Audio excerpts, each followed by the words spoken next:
మహిళలకు ఎలాంటి సమస్యలు ఎదురైనా సఖీ కేంద్రం అండగా ఉంటుందని జిల్లా కలెక్టర్ ఇలా త్రిపాఠి తెలిపారు.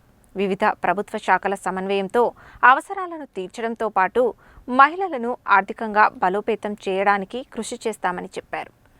నల్గొండ పట్టణంలోని సఖీ కేంద్రాన్ని జిల్లా కలెక్టర్ ఇలా త్రిపాఠి సందర్శించారు. సెంటర్లో అందిస్తున్న సేవలపై వివరాలు తెలుసుకున్నారు. ఈ సందర్భంగా బాధిత మహిళలకు Gramya resource centre for women, centre for old solidarity ఆధ్వర్యంలో కుట్టు మిషన్లు పంపిణీ చేశారు. కలెక్టర్ మాట్లాడుతూ బాధితులకు ప్రభుత్వం అండగా నిలుస్తుందని, సేవలలో జాప్యం జరిగితే పోలీస్, న్యాయ శాఖల సమన్వయంతో తక్షణ న్యాయం జరిగేలా చర్యలు తీసుకుంటామని తెలిపారు. సఖీ కేంద్రంలో నెలకు 60 నుంచి 70 కేసులు వస్తున్నాయని, బాధితులకు 5 రకాల సేవలను ఒకే చోట అందిస్తున్నామని చెప్పారు. సఖీ విజేతలు మానసిక స్థైర్యం పెంచుకొని కుటుంబ సహకారంతో దృఢంగా ముందుకు సాగాలని సూచించారు. ఈ కార్యక్రమంలో జిల్లా సంక్షేమ అధికారి K V Krishnaveni, Gramya resource centre director Sumalatha, Sakhi సిబ్బంది సునీత, వరుణశ్రీ, నాగమణి తదితరులు పాల్గొన్నారు.